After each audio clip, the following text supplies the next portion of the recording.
Então, vamos começar o nosso segundo encontro com o nosso tema a ação dos tradutores e intérpretes de língua de sinais no contexto sociais da quarentena.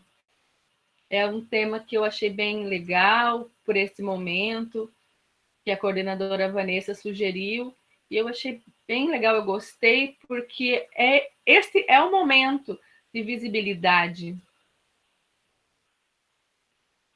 para os profissionais, tradutores e intérpretes. Então, eles estão sendo muito visados, eles estão sendo mais solicitados do que antes, estão sendo mais visados do que ontem. Então, é importante que nós conversemos sobre este assunto.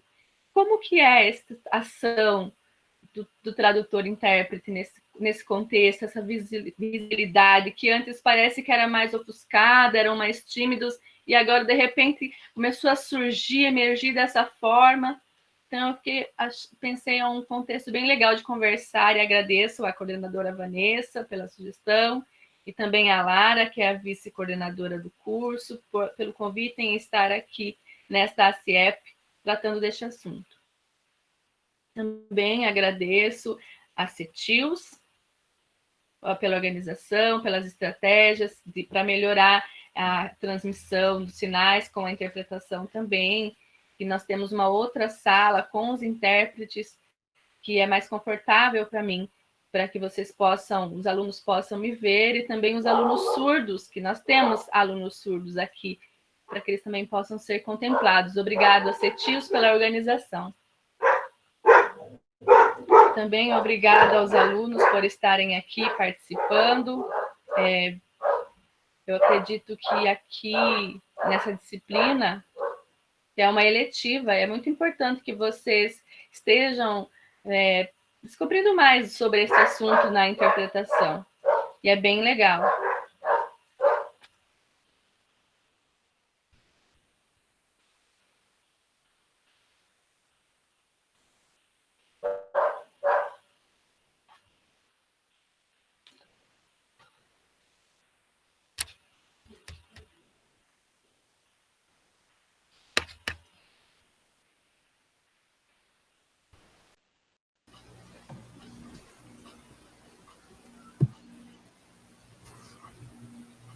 Bom, perdi aqui a linha de raciocínio. Então, fazendo uma breve apresentação sobre mim, eu sou a Raíssa, e sou formada em psicologia, mestre em educação especial pela UFSCar, e estou atualmente no doutorado na USP, e atuo na área da educação. Então, o meu doutorado, neste momento, é na área da educação.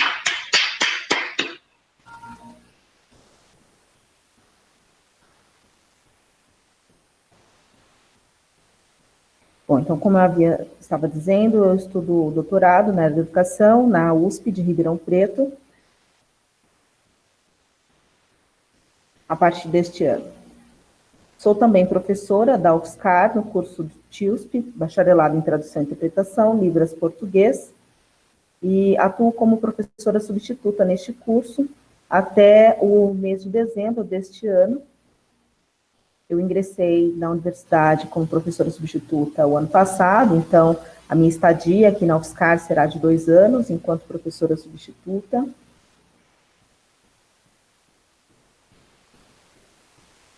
E este curso, ele tem um foco, ele é focado no desenvolvimento das práticas e habilidades do tradutor e intérprete no contexto da educação.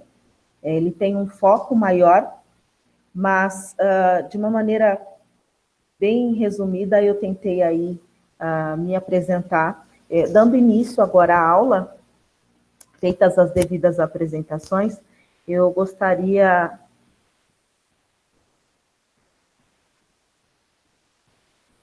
de fazer um breve resumo, uma breve explanação sobre quem é o tradutor-intérprete. Lembrando, é claro, a trajetória deste profissional, a trajetória dessa pessoa. Então, de maneira bastante sucinta, eu tenho visto muitos alunos que não têm absolutamente contato nenhum com esse tema, que são extremamente novos na área, né? Então, partir direto para falar sobre a ação do tradutor intérprete no contexto social da quarentena parece que soa um pouco, fica um pouco uma lacuna, né?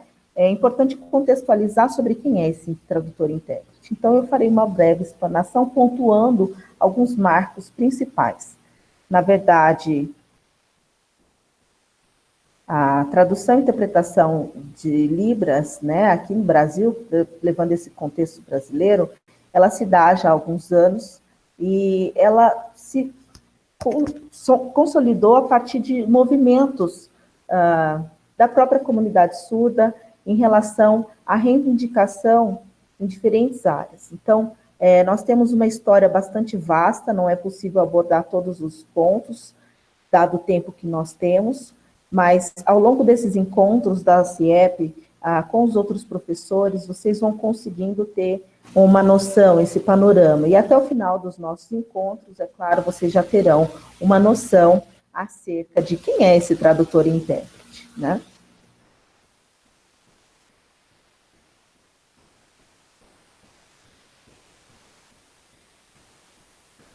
E aí, conversando um pouco sobre esse tradutor-intérprete de 2020, quais são as atuações que ele tem tido, né? Na esfera midiática, né, televisiva, a gente tem as redes sociais também, em que esse tradutor-intérprete vem aparecendo e trazendo uma grande visibilidade. E é como se o tradutor-intérprete não tivesse aí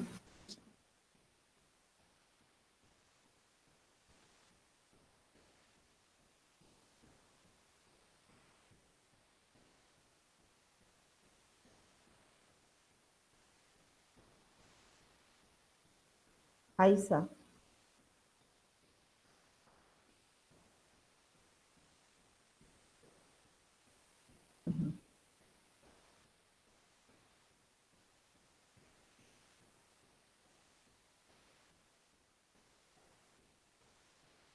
Volta, por favor, na 2020.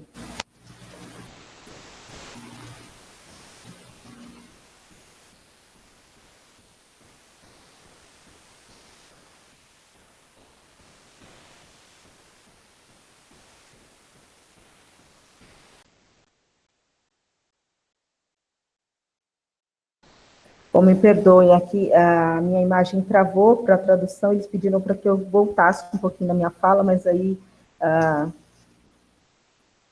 eu acabei me perdendo aqui um pouco onde foi contextos midiáticos. Ok, muito obrigada.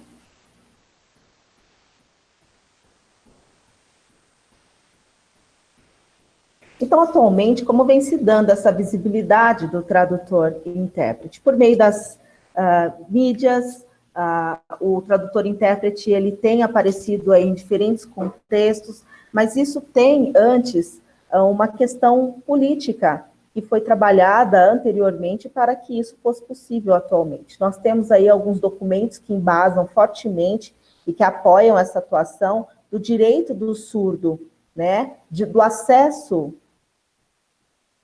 da pessoa surda por meio da língua de sinais. Então, nós temos todo um embasamento legal que promove, que propicia nos dias de hoje a atuação desses tradutores e intérpretes de diferentes esferas.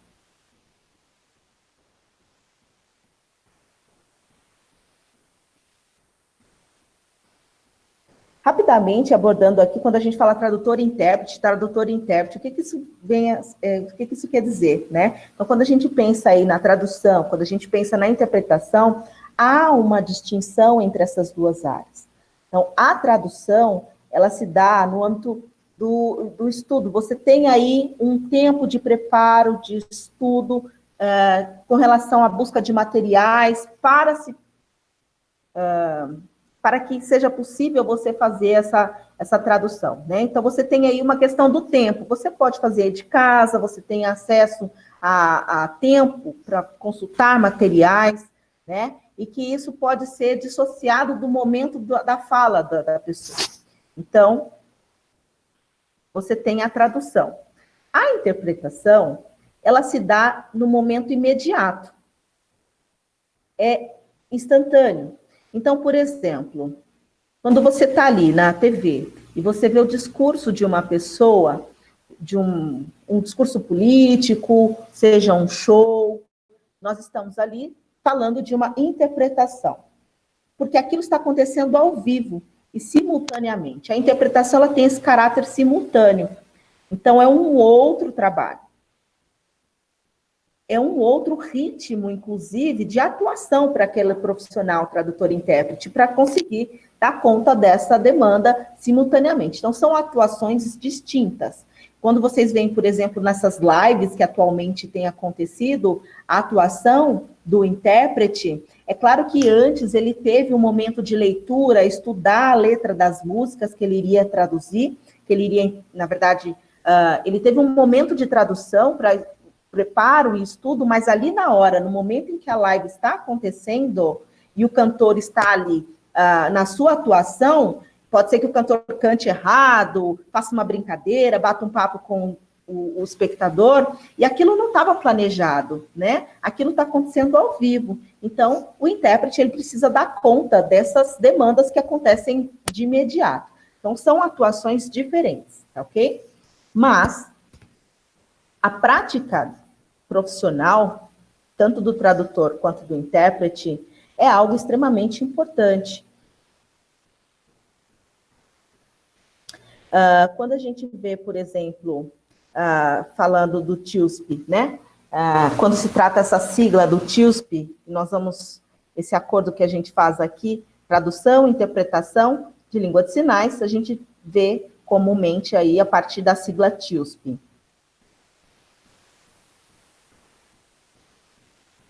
Tudo bem, então, essa distinção entre tradução e interpretação para vocês? E aí, como chega, né, essa pessoa no contexto, na comunidade surda? Como é que chegou esse profissional? A comunidade surda, ela tem uma história riquíssima de luta com relação à língua de sinais, uma luta para vencer aí, driblar todo o contexto histórico que o surdo teve de repressão, né, e de opressão sobre a sua língua. Teve-se também alguns documentos importantes com relação a legislações, tem-se também as próprias associações, né? Então, as escolas que, de certa forma, na época, impunham o oralismo, na época em que houve o oralismo, as associações de surdos, as ruas e outros espaços públicos eram espaços em que a língua de sinais ela poderia fluir ali livremente. Posteriormente, naquela época não haviam legislações, não havia nenhum tipo de seguridade, nada segurava o surdo a utilizar a sua língua. E aí, a partir de outros movimentos, de grupos, de pessoas com deficiências, com outras deficiências, sejam deficiências físicas, a comunidade de pessoas com deficiência visual, por volta de 1960, 70, nessa década aproximadamente, os movimentos das pessoas com deficiência eram muito fortes. E nesse momento, a comunidade surda, percebendo toda essa movimentação, começou a se articular para verificar de que modo seria possível organizar esses movimentos para a comunidade também. Então, essas pessoas surdas, que tinham familiares, né, que sabiam a língua de sinais, principalmente os codas, foram pessoas importantes nesse momento de articulação e de sondagem para ver como é que funcionavam esses movimentos. Então, os surdos acionavam seus familiares que sabiam se comunicar pela língua de sinais para mediar essas comunicações. E, a partir daí, organizar esses movimentos para trazer essa visibilidade para as questões da comunidade surda também. Então, a partir daí, teve-se aí de maneira bem resumida, como foi que começou a se dar essa atuação do intérprete. Então, dentro das famílias, né, pessoas que sabiam língua de sinais começavam a intermediar essas comunicações. O contexto religioso também foi um contexto importante, em que os surdos para se comunicar com os padres, pastores, líderes religiosos, como é que se dava essa comunicação? Por meio de uma pessoa que mediava isso. E aí, a partir daí, foi se tendo esse hábito, né? Começou a ter esse costume. E não haviam, por exemplo, questões de prática, teoria, capacitação, nada disso tinha naquela época. Então, as pessoas agiam, atuavam ainda na informalidade, é claro, não havia nenhum tipo de preparo para que elas começassem a interpretar. Mas a profissionalização do tradutor e intérprete ainda não acontecia nessa época. A partir das demandas dos surdos, então, por conta das demandas que os próprios surdos iam trazendo de comunicação, o tradutor e intérprete, ele acompanhava nessas demandas que surgiam. Então, a partir de lutas e movimentos travados pelos surdos e das conquistas desses movimentos, a partir de documentos, legislações, todas essas conquistas traziam também o tradutor e intérprete, que estava sempre ali lado a lado com o surdo nessas conquistas, nesses embates. Então, por isso a gente fala que sem o surdo, sem o surdo não haveria o intérprete de Libras. E sem o intérprete, como o surdo conseguiria se desenvolver e se comunicar para estar onde estamos hoje? Essa é uma questão. Então, por isso eu gosto sempre de retomar e de reiterar que é muito importante estarmos em parceria sempre, surdos e intérpretes.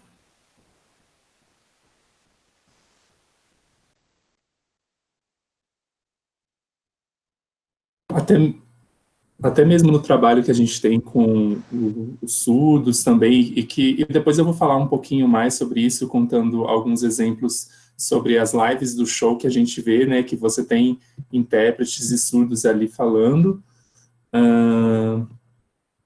e o intérprete está chegando, então, a esse momento, e ele está, né, desenvolvendo esse trabalho, está chegando, começando aí lá na década de 80, mais ou menos. E só rapidamente, alguns marcos históricos que a gente traz, eu vou colocá-los aqui rapidinho. A gente tem a FENEIS, né, que ela teve também um histórico muito importante, né, como na frente desses movimentos, né, dessa manifestação, lá mais ou menos na década de 80, né, quando a gente tinha os primeiros surdos que se mobilizaram para ter essa federação de surdos, né, para representar toda a comunidade surda de uma maneira mais institucional. E aí, em 92, a gente, então, teve o departamento dentro da FENEIS que olhava para o intérprete. Acho que foi a primeira vez, então, que você tinha uma instituição que olhava para o intérprete de uma forma nacional, isso em 92, né? Então, a gente está aí quase 30 anos. E a partir daí, então, de 1992, que já começou a ter os encontros de intérpretes para começar a conversar essa questão da formação, da qualidade, né, de você ter uma proficiência para você falar a respeito, né, dessa profissão, como que você vai atuar. Então, começou a se conversar a respeito disso, né, principalmente defendendo a qualidade do trabalho, né, e também a qualidade de atender às necessidades dos surdos, né? E foi dessa forma que foi caminhando, né? Aí chegamos em 2000, onde a gente tem o primeiro documento que você tem que vai falar do intérprete, né? Não era assim algo muito bom, né? Assim, muito abrangente, né? Falava-se de uma forma mais geral da acessibilidade, né? Mas tinha algumas coisas que traziam defendendo, né, em defesa das pessoas com deficiência, e ali, de uma forma tímida, estava comentando sobre o intérprete, né, como se fossem algumas recomendações que você tinha, né, não era nada imposto, precisa ter, não, eram recomendações que se tivesse, mas já era o que tinha conseguido na época, né. E aí a gente tem em 2001, o marco em que o intérprete começa a falar, a partir do século XXI, né, que começa a ter essa ascensão dos intérpretes, né, da visibilidade deles. Em 2005, aí a gente tem um outro decreto que foi de extrema importância, que vai falar a respeito da educação bilíngue, e esse documento, ele que vai trazer também um pouco do intérprete, né, do trabalho desse intérprete dentro da escola, dentro das faculdades, nas pós-graduações, e então a gente vê que por meio, são esses pontos que a gente começou a falar, o intérprete, então, ele precisa realmente ter uma formação superior, né, porque antes a gente trabalhava com voluntariado, com um trabalho mais informal. Então, a gente começou a mostrar aí que esse era um profissional que precisava ter uma prática, precisava ter uma formação específica, né? Porque não é qualquer pessoa que vai ali, vai interpretar. Então, ela precisa ter, né, todo um preparo para poder estar fazendo essa atuação. Bom, e aí, a partir de 2007, começaram, então, a surgir, né, intérpretes nas escolas, por conta dessa lei da inclusão, que falava, né, dessa necessidade.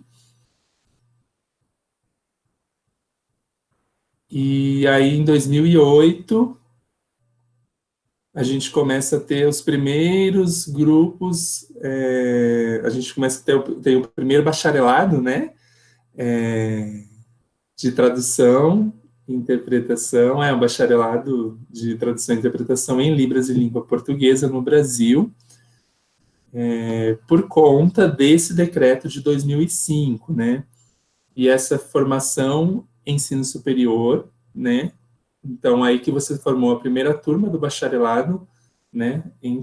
Que faria tradução e interpretação. E depois, com o tempo, por exemplo, a gente chegou na UFSCar, que tem um curso, né, também de bacharelado, e aí foram surgindo algumas outras instituições que formavam, algumas presenciais, algumas à distância, e foram surgindo, né? E hoje a gente já consegue falar que temos, sim, um número razoável de lugares que formam tradutores e intérpretes, certo? Na UFSCar, a gente já teve 2 turmas que se formaram, né? Uma turma se formou em 2015 e outra turma em 2016. E agora, sim, a gente vê alguns que já estão aí trabalhando, já estão aí atuando na área, né? Já estão seguindo a vida. E em 2008, a gente surgiu uma coisa bem importante, que foi a FEBRAPILS, certo? Que seria a Federação Brasileira das Associações, né, de Práticas dos Tradutores e Intérpretes de Libras, e também os Guias Intérpretes, né, é uma sigla bem grande, mas que a gente fala a FEBRAPILS, esse é o trabalho que ela abrange. E a FEBRAPILS, assim, também tem um papel importante, depois a gente vai voltar a falar um pouquinho mais a respeito dela, né, porque, assim, é uma longa história, né, a gente tem bastante coisa, e a FEBRAPILS, ela se levanta também com momentos para falar, e hoje, a gente, nesse momento aqui, a gente também percebe a atuação da FEBRAPILS atenta a orientações, a esclarecimentos sobre como funcionar, né, o tradutor intérprete nesse momento. Então, a FEBRAPILS em si, a ideia é ela dar uma orientação, um apoio, uma base para os profissionais tradutores e intérpretes de Libras, né? A FEBRAPILS tem em si alguns princípios, alguns códigos de ética, códigos de postura, de conduta,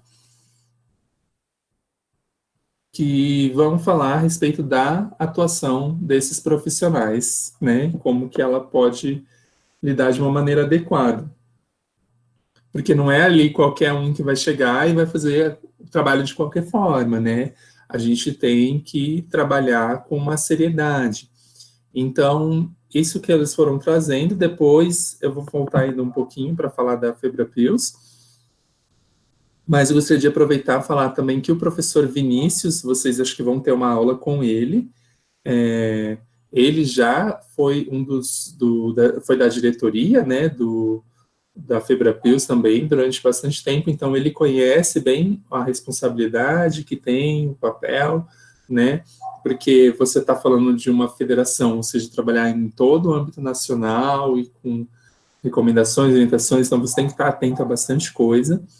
E aí, também vocês podem, né, o que for surgindo de dúvida, às vezes aproveitar a aula dele para tirar essas dúvidas também.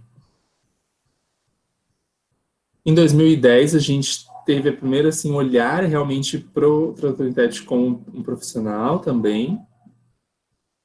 E aí a gente tem todos esses marcos, né? Eu trouxe aqui de uma forma bem resumida, só para vocês saberem, assim, terem uma noção de como que foi esse movimento para a gente chegar hoje, em 2020, nessa atuação que estamos, né, do intérprete. Então, a gente tem várias coisas que vêm atuando desde então, vários marcos políticos que vêm trazendo vários movimentos, né, manifestações dos surdos, manifestações dos intérpretes, para defender o direito linguístico da pessoa surda, né, e também o direito do reconhecimento da profissão do intérprete, né. Então, é lógico, são passos, a gente ainda está caminhando, mas a gente já melhorou demais do que estava antes, né? Se a gente fala desse direito da formação, assim, ainda a gente está aprendendo, né? A gente ainda não tem uma exatidão de como se faz isso, mas a gente tem caminhado, a gente tem avançado, né? E eu acho que, assim, nossa, a gente daria para a gente fazer, sei lá, um congresso de 2, 3 dias só para falar sobre isso, né? Muita coisa, eu só trouxe de uma forma bem resumida, só para vocês terem uma noção mesmo. Mas que vocês saibam que os intérpretes, né, os profissionais, tradutores e intérpretes de Libras, ele é sim um profissional, ele precisa estudar a nível de uma graduação, um curso superior para poder atuar. Né? E depois terminando essa formação, né, ele precisa o quê? De ter um contato com a comunidade surda, né? Ele precisa trabalhar ali junto, né? Até no texto que eu trouxe, né, dos professores Vinícius Nascimento e da Vanessa Martins, que fala um pouco sobre essa formação, né, na comunidade e chega no acadêmico, né, como que funciona. Então, hoje a gente tem essa formação na academia, né, na UFSCar, em outras universidades também, mas a gente não pode esquecer dessa formação, desse contato com a comunidade surda que começou, né? Então, a gente tem ali alguns aspectos culturais, algumas coisas que é difícil eu conseguir explicar, né, assim, de colocar em palavras, mas a comunidade surda em si, ela é muito diversa, né? Tem uma diversidade muito grande. E então não dá para a gente tratar todo mundo igual, né? Por exemplo, eu como professor Guilherme, como professora Mariana, não, cada surdo em si é de um jeito. Aqui na minha cidade mesmo, cada surdo vai ser de uma forma. Se a gente for ver isso de âmbito estadual, é mais diferente. E, enfim, a gente tem muitas diferenças, temos uma diversidade muito grande por conta de todo esse histórico da educação, das diferentes formas como a família trata o surdo também, o grau, às vezes, de surdez pode influenciar na forma como esse surdo teve contato com a língua de sinais, e então a comunidade em si, ela vai ter essa diversidade, vai estar tendo essa diferença para entender, então faz parte, você estar por dentro para você compreender todas essas variações, né? A de linguagem, a diferença que a gente tem de linguagem, não dá para a gente interpretar e pensar no surdo como um ser homogêneo. A gente precisa saber das variações linguísticas, das diferenças de forma de linguagem. Bom. E agora, nesse encontro que a gente está falando a respeito dessa formação, né, dessa atuação dos intérpretes nesse momento de quarentena, quais ações, quais a gente poderia pensar disso, né? Como que faria? E eu vejo que está tendo várias coisas, assim, algumas coisas novas, diferentes, algumas coisas que já tinham antes, mas que agora parece que elas tomaram mais força, né? Como se elas tivessem fortalecido, tivessem um novo fôlego, assim, que a gente tem percebido. E, primeiramente, mostrando para vocês eu acho que alguns contextos, né, diferentes que a gente tem. A gente trabalha bastante com as redes sociais, né, hoje tem um trabalho forte com as redes sociais. Quando eu falo de redes sociais, eu estou falando de Facebook, estou falando de Twitter, do YouTube também, do Instagram e alguns outros, né? A gente pensa assim, do intérprete tá ali, né, presente, por exemplo, em shows. Isso eu achei que trouxe, assim, uma visibilidade muito grande para o intérprete estar atuando em um show, né? Assim, a minha família é de ouvinte, né? Eu sou a única surda e o pessoal veio e falou assim: nossa, você viu que legal que tem um intérprete ali no show, isso, aquilo, né? Você trabalha com isso, não é que você forma? Eu falei, pois é, né? É mais ou menos a minha área, né? Mas é isso. Mas que legal, porque você precisa ter uma grande expressão, assim, de uma forma, e conseguir trazer, né, essa parte da música, assim. Então, achei de uma forma legal, como que a minha família olhou de uma forma diferente, né? E a minha família, imagina, sei lá, a gente está falando de milhões de brasileiros que podem ter assistido esse show, assim. Então, né, como que isso abrangiu todo e trouxe uma atenção para o surdo e para o intérprete, né? Então, acho que hoje, sim, a gente consegue ver que o surdo, ele existe, né? O intérprete existe, né? Então, e aí não é qualquer pessoa que vai estar ali fazendo esse trabalho. Você tem toda uma preparação, uma formação para isso, uma capacitação, um tempo para isso, né? E só rapidinho.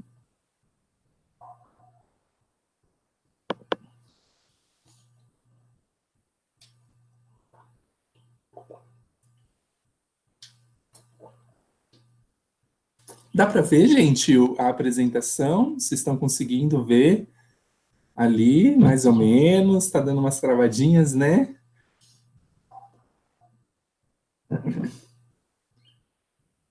Eu acho que está sem som, né? Não tem som.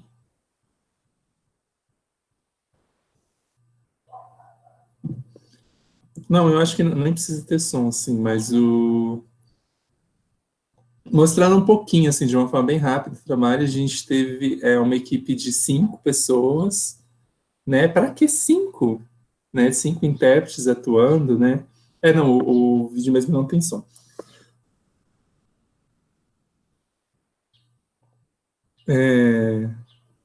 Eu assusto, né, gente? Eu não vou entender muito das tecnologias, assim, do som, mas enfim. Depois vocês podem pedir para o Rodrigo, talvez ele me coloque como que eu posso, talvez, vídeo com ele, de colocar, disponibilizar isso na pasta com som, de alguma forma assim, tá bom? Depois eu vejo isso. Mas não sei se vocês já viram uma equipe de 5 pessoas, 5 intérpretes, né, para atuar nisso. Esse de roupa vermelha, vocês estão vendo ali, ele é surdo. E para que um surdo? Vamos lá. Na live, né, a pessoa fez assim, live, os intérpretes usam como?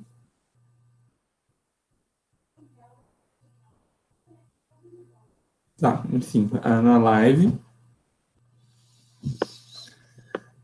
Então, na live do show, que começou a ter essa atenção, né, que foi a Marília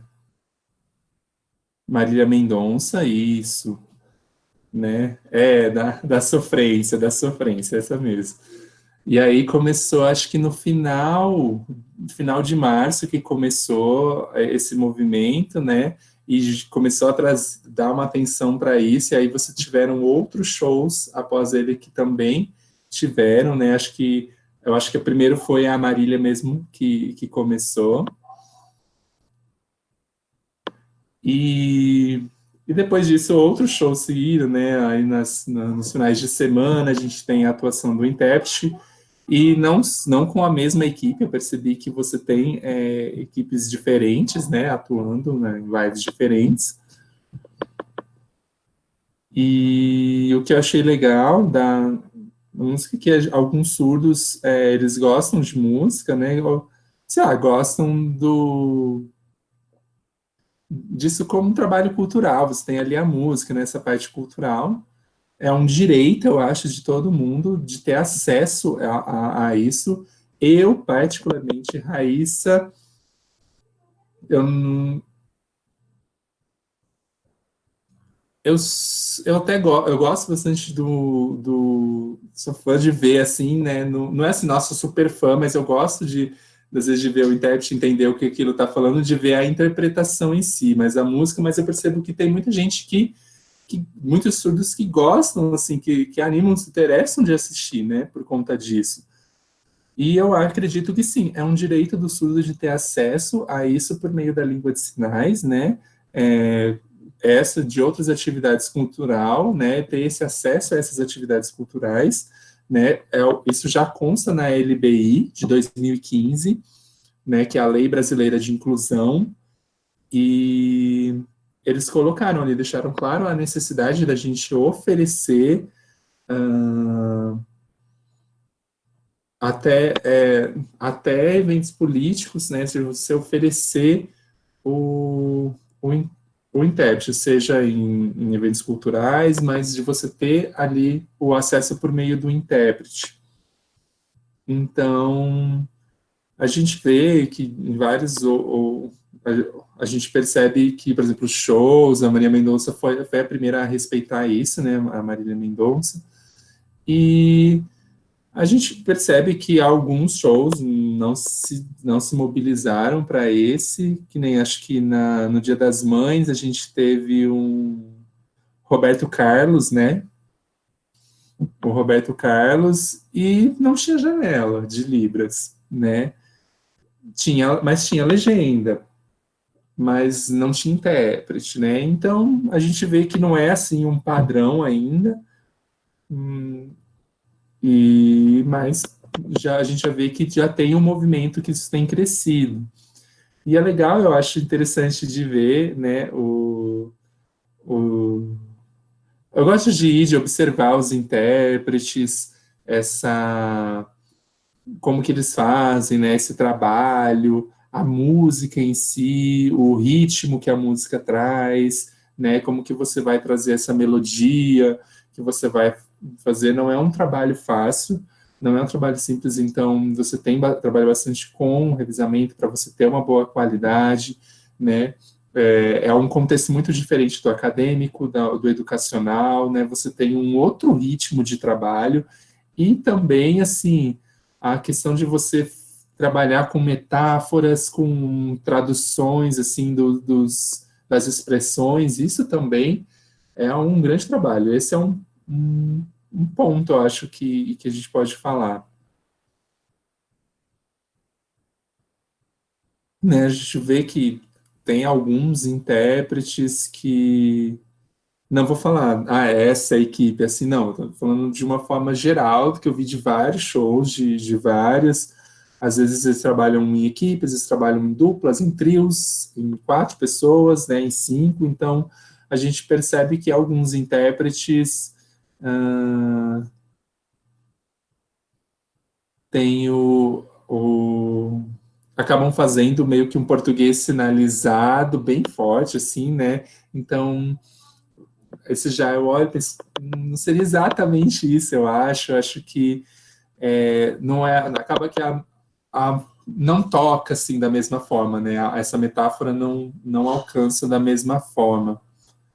E por outro lado, a gente tem alguns intérpretes que, não sei, parece que eles conseguem trazer isso para a cultura surda, né? Trazer isso de alguma forma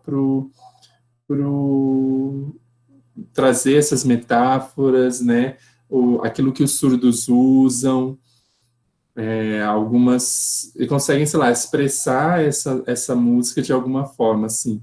E aí alguma coisa que às vezes eu leio e não tenho um grande conhecimento, mas quando ele traz para a língua de sinais, aquilo me dá um outro significado.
Pessoal, tá sem som. Desculpa, eu esqueci de ligar o microfone nessa sala, pessoal, desculpem. E travou aqui para mim também.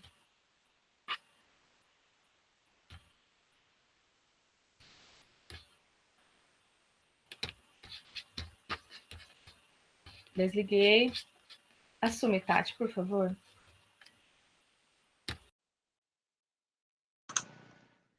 Pede para ela voltar, Anderson, tô assumindo.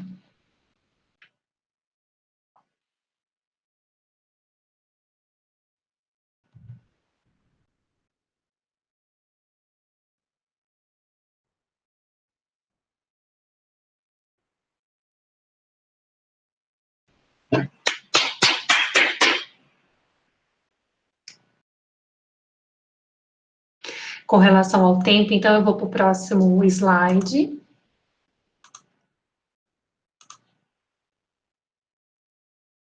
Né? Voltando então ao contexto do show, né? Finalizamos essa atividade. Agora, com relação aos grupos de Facebook, né? O que a gente está vendo agora. Qual é esse objetivo, então, dos grupos de Facebook? Como se deu início?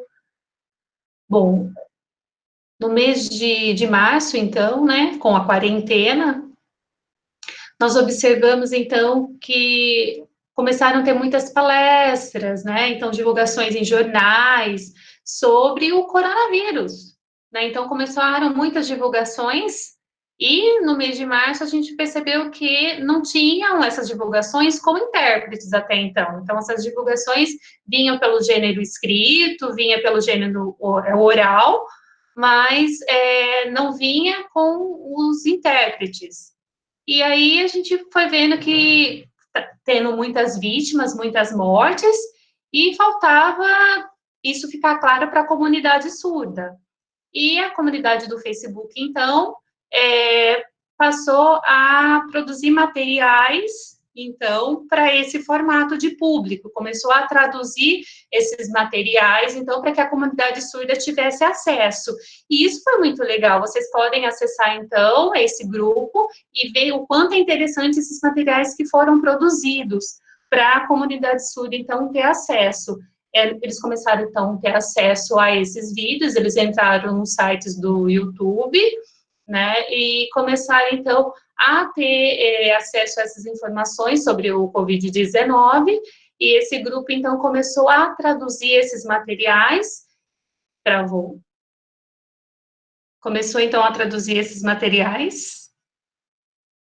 e passar para a comunidade surda, assim, nessa visão que eu já disse a vocês, né, na visão surda, né, e com a janela de Libras, que foi muito interessante. Então, a comunidade pôde ter acesso de forma bem mais clara e começou a entender o que estava acontecendo mundialmente, né, uma temática de super relevância, e começou a comunidade, então, a ter acesso. Uma grande população...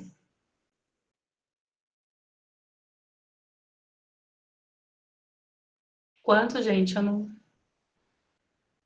Tô sem apoio. Raíssa, só um minuto. Quantos números? 8.550 membros, então, né, participantes desse grupo, muitos, né, membros participando, recebendo essa informação, né, nesse momento tão crítico que nós estamos vivendo. Então, é de extrema relevância, então, esses grupos.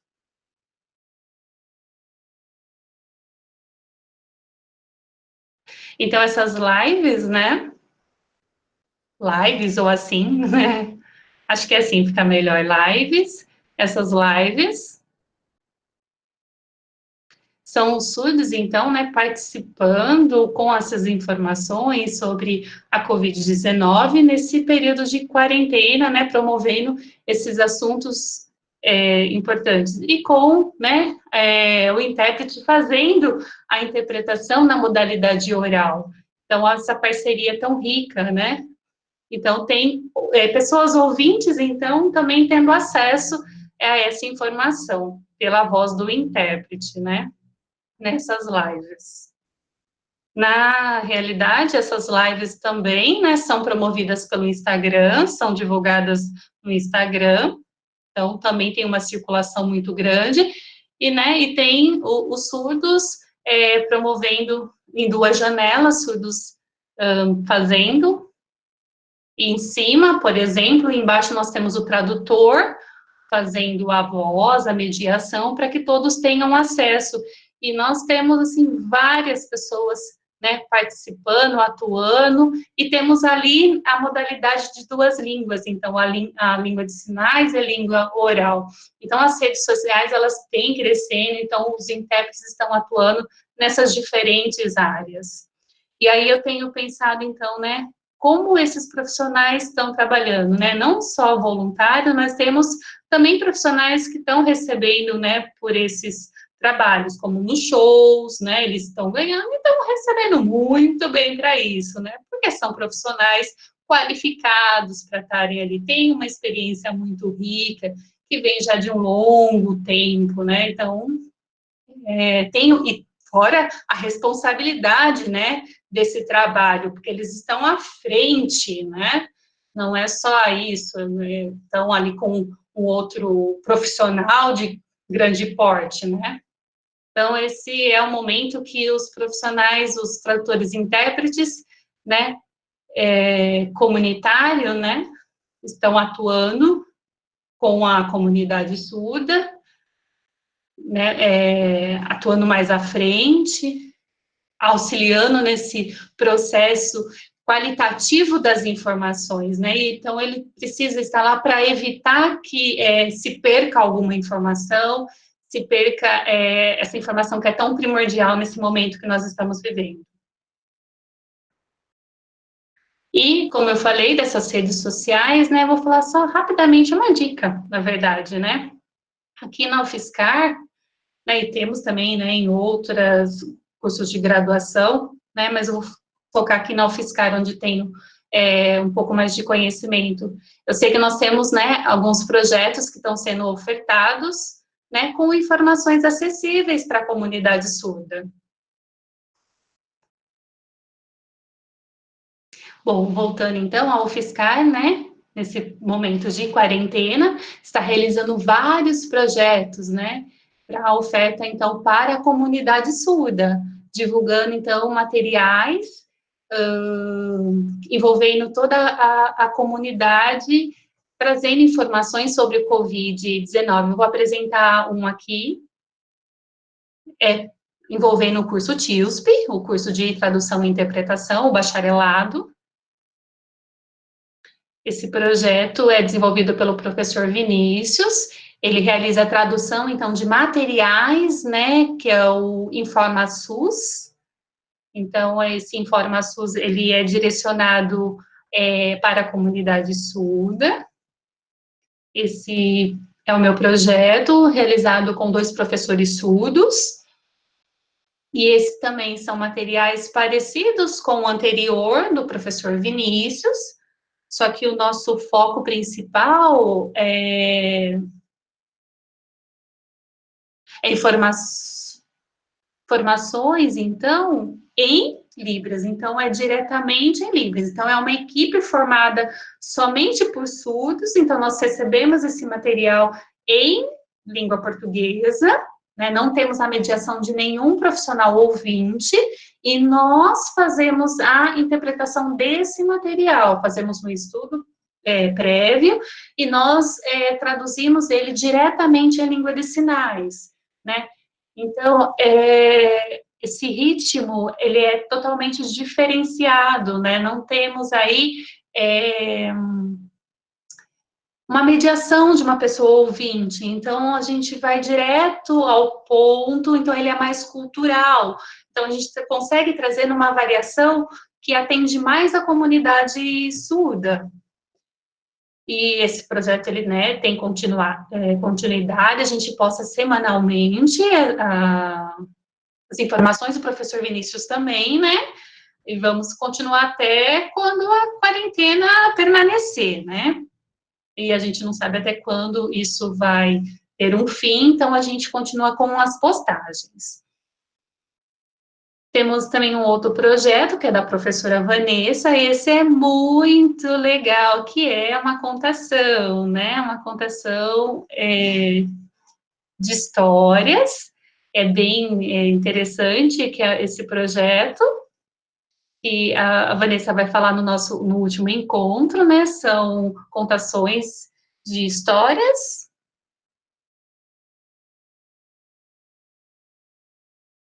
Depois eu respondo as perguntas de vocês, pode ser? Porque eu fico entrando no chat aqui, lendo, e eu perco o raciocínio, mas depois eu respondo, então.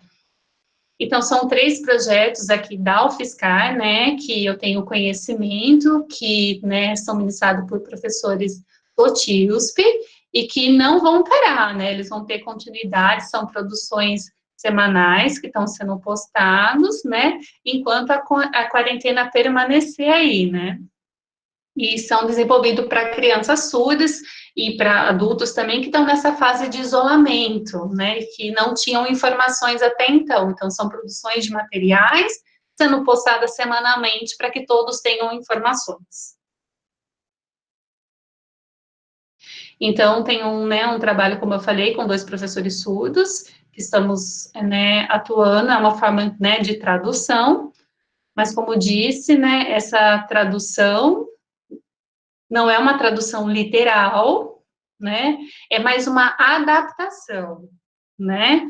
É mais uma adaptação, uma forma, né, para a gente atingir todos. Então, a gente pega essa material de uma fonte confiável, né? Então, a gente faz a leitura, faz uma pesquisa, e aí a gente faz essa tradução para atingir, diferenciada para atingir a toda a comunidade.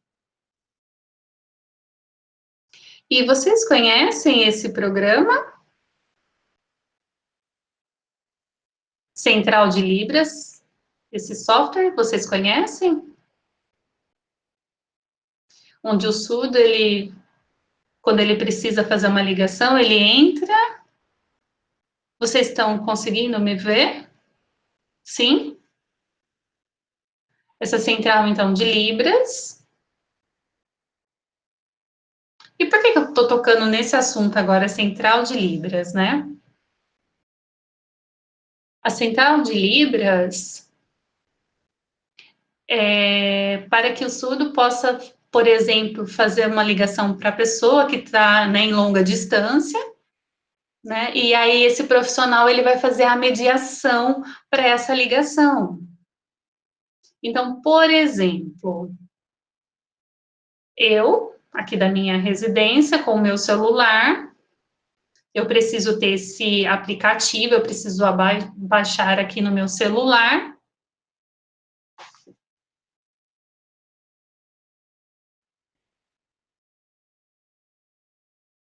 Bom, então daí eu abaixo o aplicativo,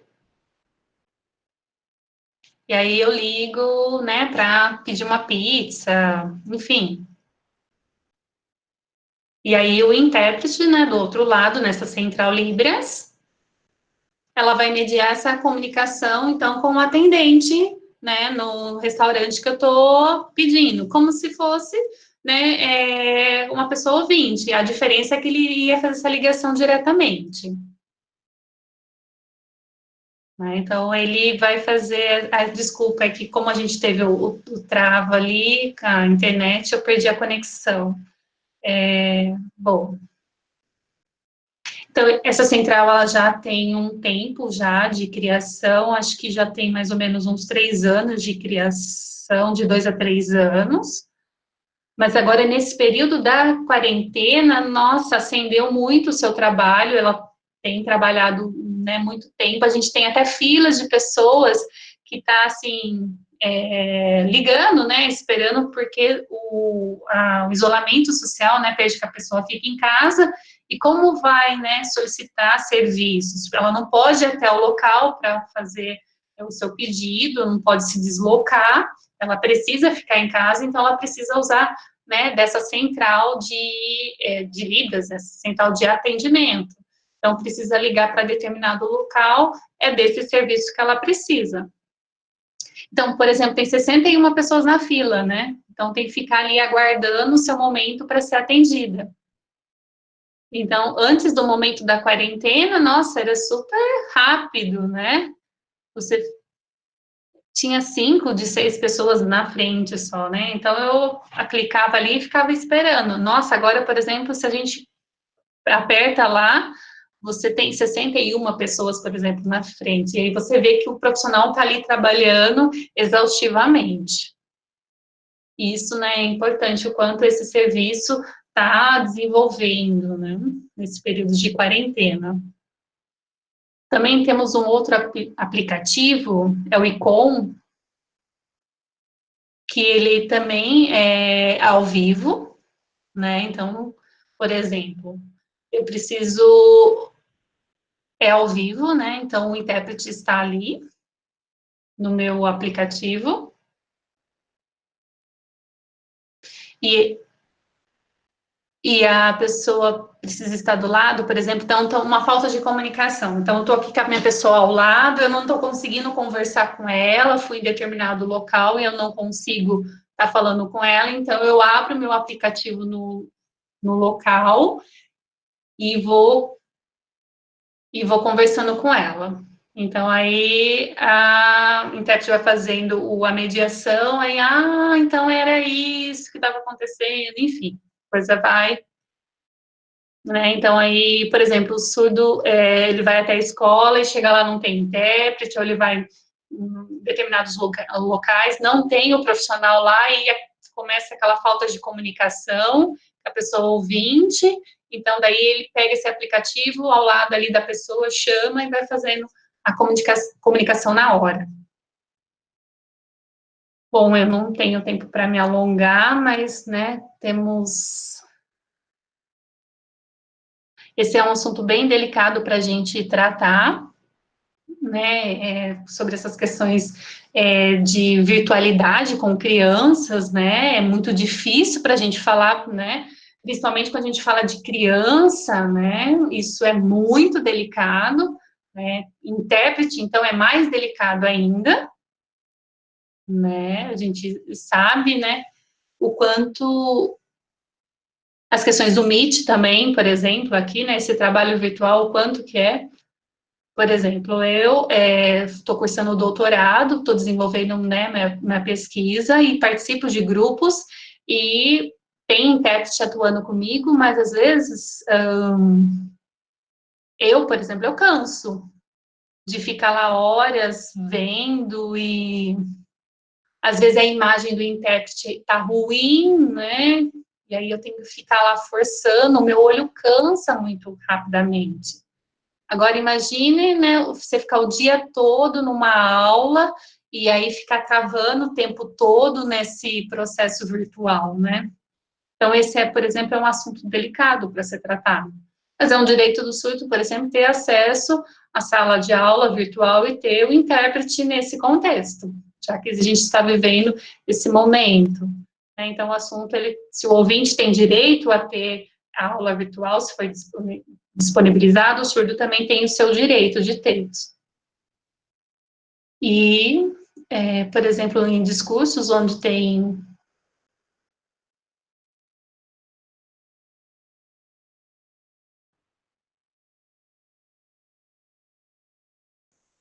Então, vocês viram, né, os discursos políticos, né, que tem os intérpretes. Pode continuar.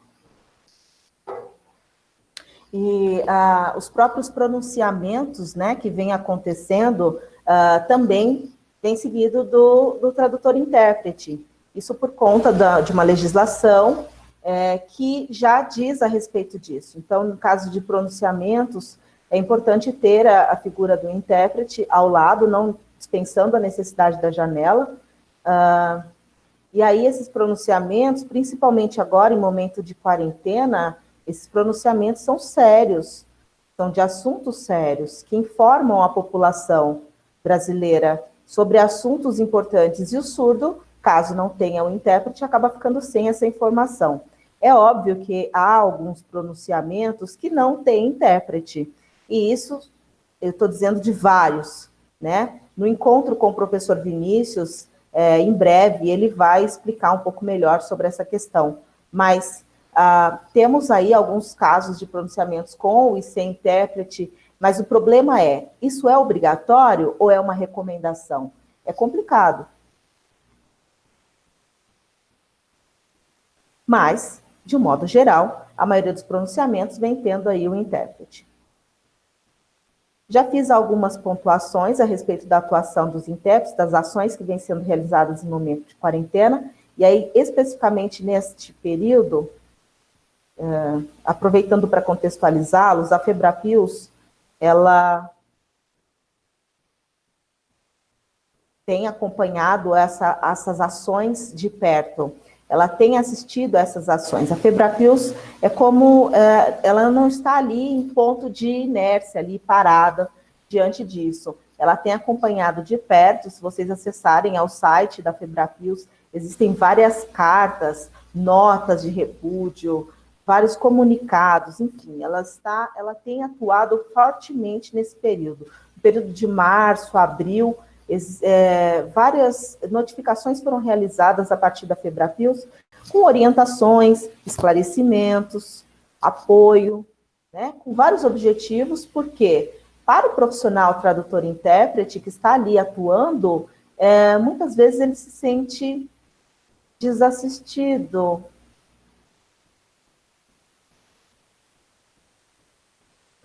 Então, a Febrapios, ela vem nesse sentido, dar esse embasamento, essas orientações, para que o profissional, o tradutor-intérprete, possa atuar.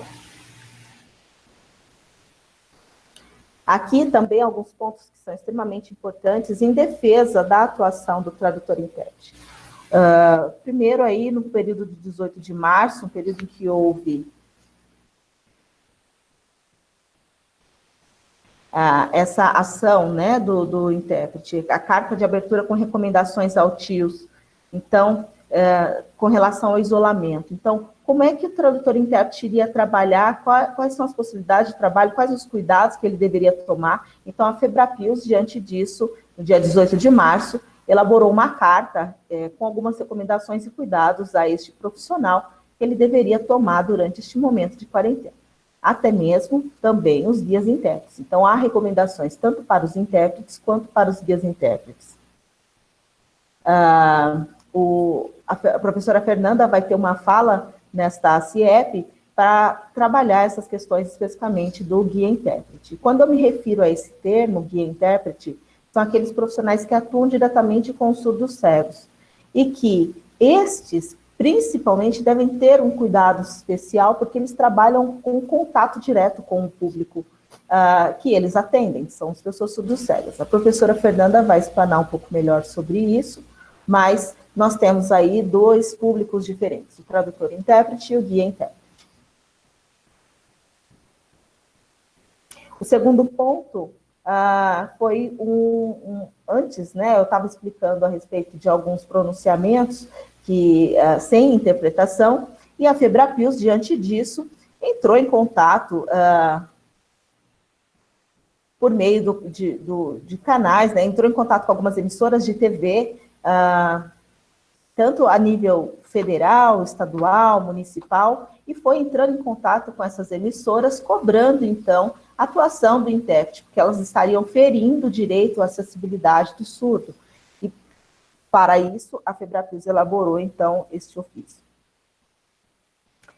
Houve também uma campanha, hashtag Libras na TV, que foi muito legal.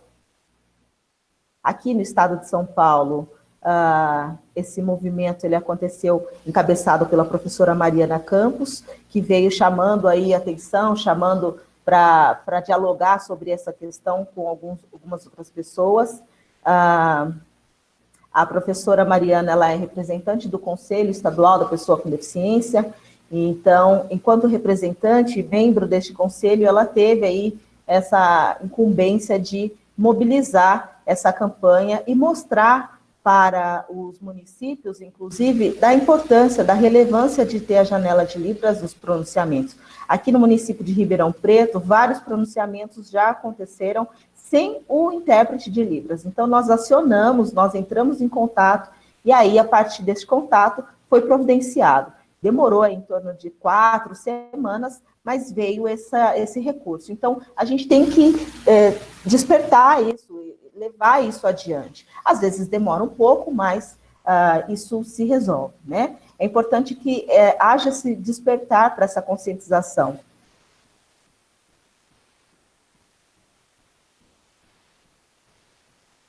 Teve um momento, na verdade, problemático, né? Um fato aí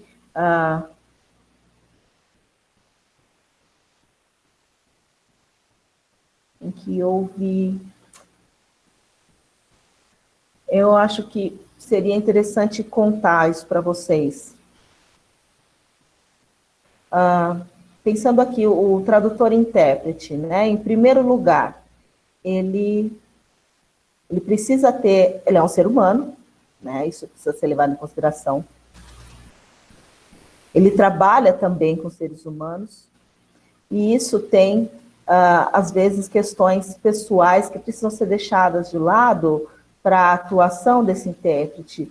Quais as preferências que ele tem de atuação? Isso, às vezes, precisa ser deixado de lado.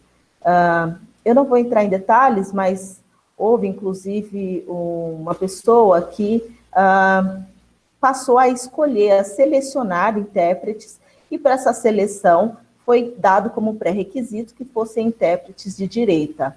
Não gostaria, essa pessoa deixou bem claro que, caso o intérprete fosse de esquerda, não seria válido, interessante. Isso foi uma fala muito forte. Não vou entrar aqui em detalhes, não vou entrar nesse mérito, mas você, de repente, começa a estipular critérios do tipo, eu quero intérprete de determinada religião, eu quero intérprete de determinado jeito.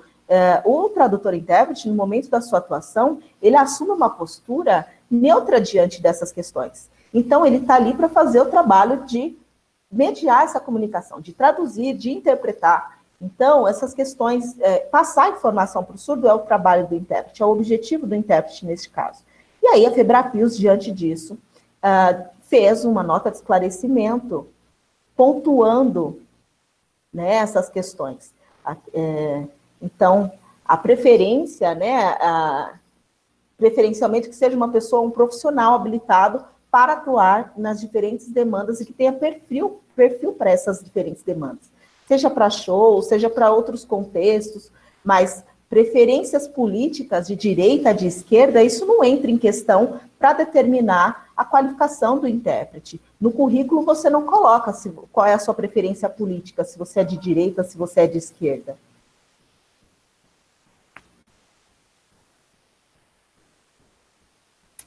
Nesse momento, tem se discutido a respeito de algo bastante delicado, que diz respeito às fake news, né? Vocês já tiveram uma fala, inclusive, sobre isso, e o que tem por trás dessas fake news, né? O professor Cássio explanou sobre isso e quais os cuidados que se deve tomar diante disso. Então, assim, os problemas estão acontecendo e eu estou ali aleatória, alheia a isso. Eu preciso tomar, de certa forma, um posicionamento. E como que se dá esse processo?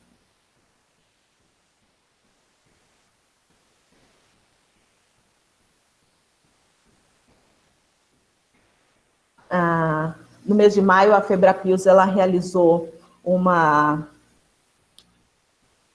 ela reforçou essa atuação do intérprete por meio virtual, né? Então, isso tem sido um trabalho que eles vêm desenvolvendo de fiscalizar, né? E de preservar também a saúde do tradutor-intérprete neste momento de pandemia, de quarentena. Então,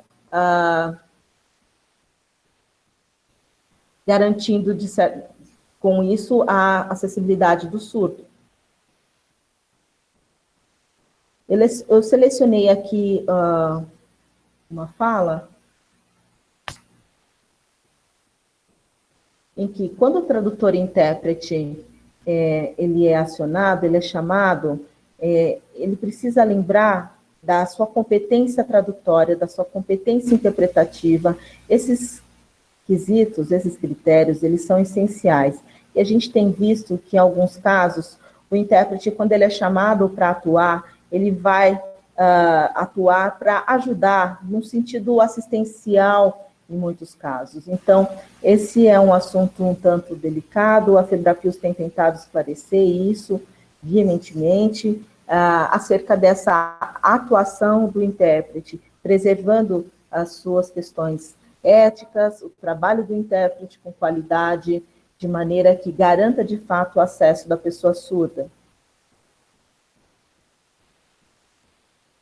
Então, houve um pronunciamento em um outro estado em que foi acionado o intérprete, e quando esse intérprete chegou até o local para fazer a interpretação não estava clara. Então, surdos assistindo ali não conseguiam compreender com clareza o que estava sendo dito, fazia uso de alguns sinais isolados e descontextualizados. Então, isso não é para ajudar o surdo.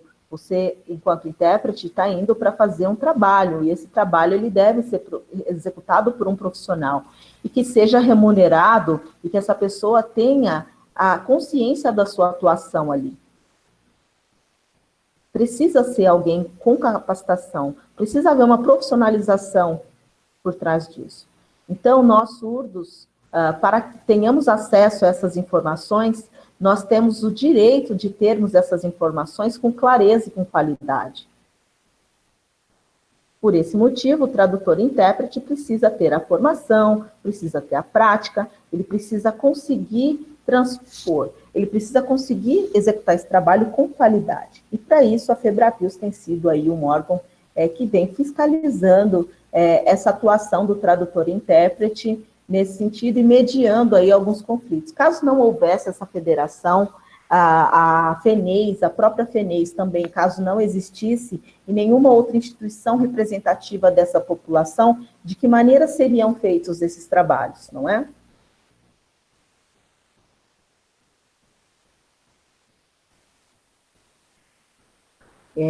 Eu acho que a gente vai nós já estamos prestes a avançar a hora aí, mas tenho aqui alguns pontos elencados que eu trago para que vocês possam refletir e discutir depois, num outro momento, no fórum, a respeito de algumas reflexões, né? Nesse momento de quarentena, essa atuação junto à comunidade surda, né, que é tão necessária, não apenas no âmbito da educação, mas também televisivo, em outros contextos de lazer também, shows, midiático, lives, porque o surdo tem esse direito de ter um pouco de lazer também, né? Então, essa interpretação, em outras esferas, em outros contextos, tem permitido que o surdo acesse informações desses outros âmbitos também. E aí, com a frequência desse intérprete nesses diferentes espaços, isso tem sido possível por conta de alguns embasamentos legais, né, de alguns documentos que vêm conferindo essa garantia.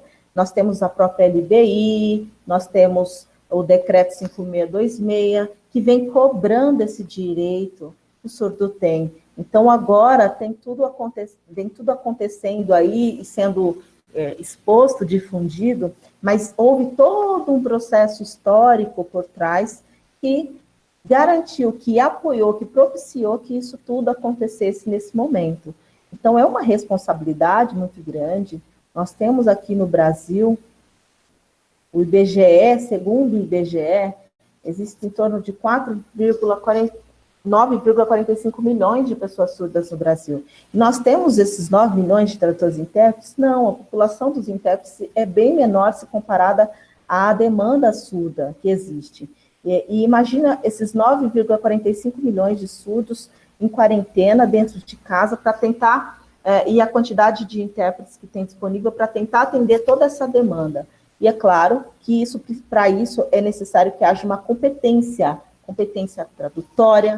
É importante saber quem é esse sujeito, qual é a linguagem que ele faz uso, ele consegue transpor aquela informação numa linguagem que chegue ao surdo?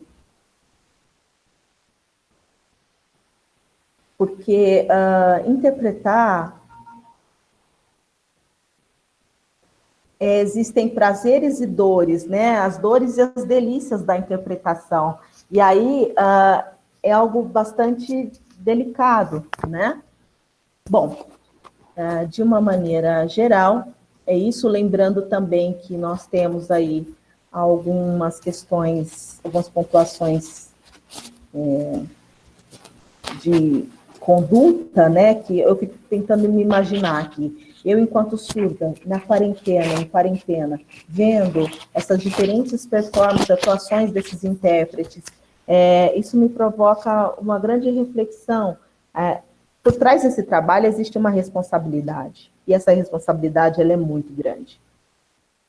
Então, concluindo a minha fala, eu abro agora para discussões. Eu gostaria agora de dar uma olhada nas perguntas que foram encaminhadas aqui pelo chat, e eu acho que por conta do tempo, nós talvez tenhamos aí em torno de meia hora, né, uns 30 minutinhos, para poder debater, dialogar sobre essas dúvidas que vocês venham a trazer. Espero que eu tenha conseguido passar todos os conteúdos previstos. Eu acredito que ao longo dos outros encontros, bom, eu não sei se ainda é esse ano, mas nós teremos aí a Semana do TIUSP. Anualmente acontece a Semana do TIUSP, que é uma semana extremamente rica e que vem tratando de assuntos relevantes para o momento. Eu acredito que numa próxima, talvez esse assunto Covid, quarentena, seja um dos pontos. Não sei se vai haver esse ano ou no próximo ano, mas talvez nós tenhamos um outro momento para debater sobre isso. Um ponto ruim, um aspecto negativo com relação a isso, é que nós estamos está tudo muito suspenso ainda, né? A gente não sabe quando as coisas vão acontecer, quando as prorrogações vêm acontecendo uma atrás da outra, e isso nos traz uma certa angústia, né? Mas, enfim, vamos começar aí com as dúvidas, com os questionamentos de vocês. Olá, tudo bem? Tudo bom? Sou Felipe. Esse aqui é o meu sinal.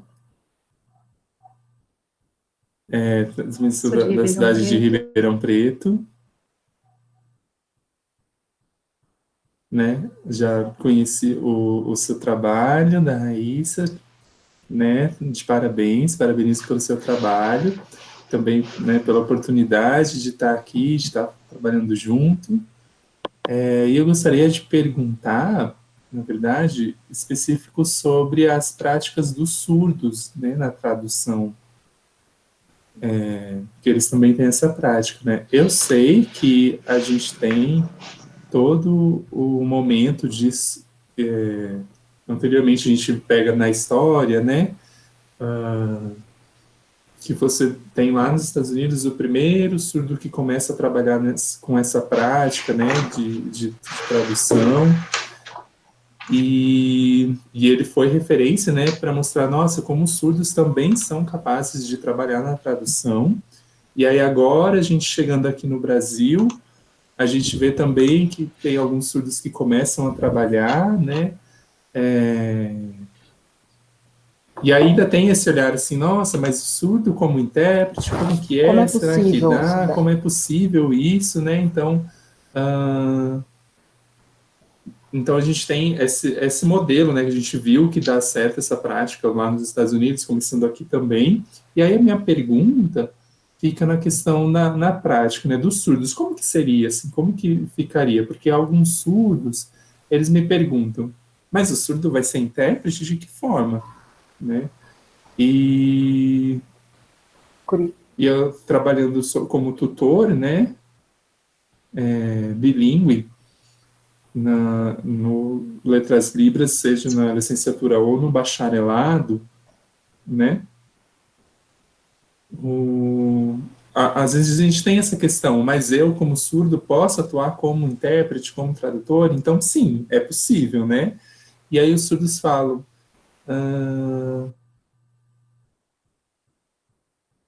não, é porque a Libras é a língua do surdo. Então, eu posso fazer uma interpretação para ela, para pegar aquilo e trazer para a língua de sinais. Mas eu fico assim, pensando, né? Ó, calma. Porque a gente tem...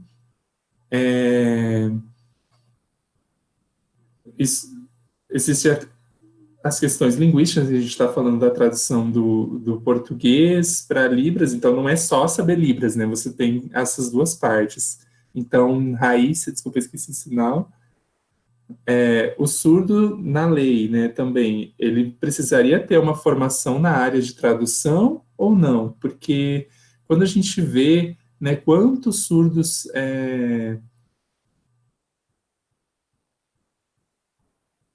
né, traz essa justificativa, né? Ah, que eu sou surdo, então eu posso, porque é o meu lugar, né, é a minha língua, mas acho que não é só isso também, porque tem uma responsabilidade do trabalho de interpretar, não é?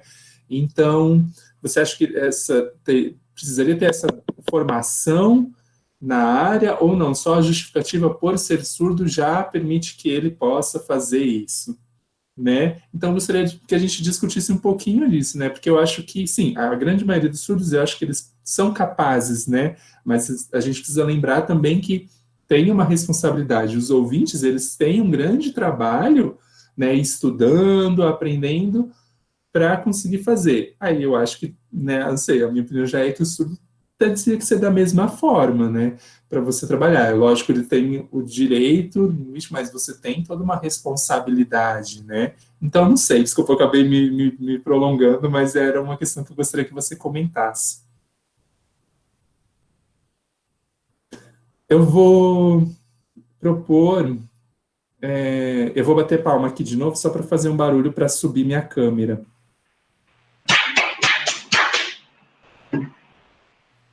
Pronto. Bom. Na verdade, eu me esqueci de falar a respeito disso, né, do trabalho do intérprete surdo, né, do trabalho que ele teve dentro da live, né, do Gabriel. Né, acabei me esquecendo, desculpa de comentar sobre ele, bom que você falou, porque eu já aproveito, já falo um pouquinho disso também, né, e desse ponto que você mostrou, essa questão, né, a gente já fala dessas duas coisas juntas. Resumindo, eu sei que, eu entendi a sua pergunta, né, hoje a gente tem esse movimento em que os surdos aqui no Brasil estão começando a se levantar nesse lugar do intérprete, né? Porque eu tenho uma fluência da Libras, né? A Libras é a minha língua, certo? É isso, né? Ok. E aí, quando eu falo, que vocês viram que também, né, na equipe você tem um surdo, como que é isso? Como que vai ser? E quando minha irmã viu, ela, né, estava vendo o Gabriel, ela viu e ela falou, nossa, parece que ele interpreta, assim, de um jeito muito bom, não sei, é como se ele tivesse mais esse jeito surdo, né, de falar, parece que está mais cultural. E aí minha irmã me perguntou, mas como que ele é surdo? Mas como, né? Então, realmente, às vezes a gente imagina, né? Nossa, mas como que esse intérprete surdo vai atuar? Mas de uma forma bem rápida, devo trazer mais ou menos como que funciona, né? Então, por exemplo, eu sendo surdo, eu estaria aqui, a câmera está me filmando, e atrás dela você tem um intérprete ouvinte. Esse intérprete, ele faz primeiramente aquilo em língua de sinais, e eu seria uma interpretação daquela interpretação, né? Mas não é uma cópia. Eu não vou fazer exatamente aquilo que ele está fazendo. Eu vou compreender o que ele está falando, e aí eu vou trazer isso pensando assim, nossa, talvez numa forma mais nativa, assim, de surdo, como que eu traria, como que eu poderia expressar isso, né? E aí você traz dessa forma, né? Não é algo que a gente, assim, tá pronto, né? É dessa forma que faz a tradução. Eu vou te trazer um exemplo, olha, a diferença de uma música. Eu não trouxe nada, não preparei nada para fazer isso, né? Para dar um exemplo mais concreto agora, mas o que eu compreendo é isso, né? Eu sei que, assim, pelo menos no caso do Gabriel, eu não sei se a gente tem outros surdos atuando de outras formas, mas pelo que eu conheço da experiência do Gabriel e pelo que eu vi, eu achei super positivo, achei legal a forma como ele fez, né? Ele também estudou a música antes, né? E ele também já tem experiências em participar de shows, né? Em ver, de conhecer a música, de conhecer a letra da música, né? Nesse sentido. Eu sei que ele também, às vezes, acho que pega o aparelho auditivo para conseguir captar um pouco da vibração da música, assim, e talvez tentar representar isso de alguma forma, não que ele ouça, né, a letra da música, mas para que ele também possa, talvez, tentar trazer esse ritmo, né, de alguma forma. Então, isso eu sei também. E aí eu acho que tem outros momentos assim que dá para você ter a atuação do intérprete surdo, por exemplo, em um congresso internacional, né, quando você tem um surdo que vai sinalizar em ASL, né, que é a Língua Americana de Sinais, lá dos Estados Unidos. Então, uma pessoa vai sinalizar nessa outra língua e aí a população dos que fala Libras, né, os surdos brasileiros que não têm o conhecimento da língua americana de sinais, você vai fazer o quê? Você vai ter o papel do intérprete que sabe ambas as línguas, né, e vai ver aquele discurso na língua americana de sinais e vai interpretar para a língua brasileira de sinais, né? Eu já vi na UFES que trabalham com uma formação específica para isso, então você tem uma formação para isso, não é qualquer surdo que sabe vai conseguir ir lá e fazer essa atuação. Eu, particularmente, muito bem a Libras, assim, consegui ver de alguma forma, então não sei, eu conseguiria, não conseguiria, não é algo que eu, nossa, me voluntariaria assim, de primeira para fazer, né? Eu precisaria ter um tempo de estudo, de preparo, apesar de eu conhecer muito a Libras, né? É lógico que você precisa ter toda essa preparação antes, né? Mas sim, é possível que tenham surdos intérpretes até o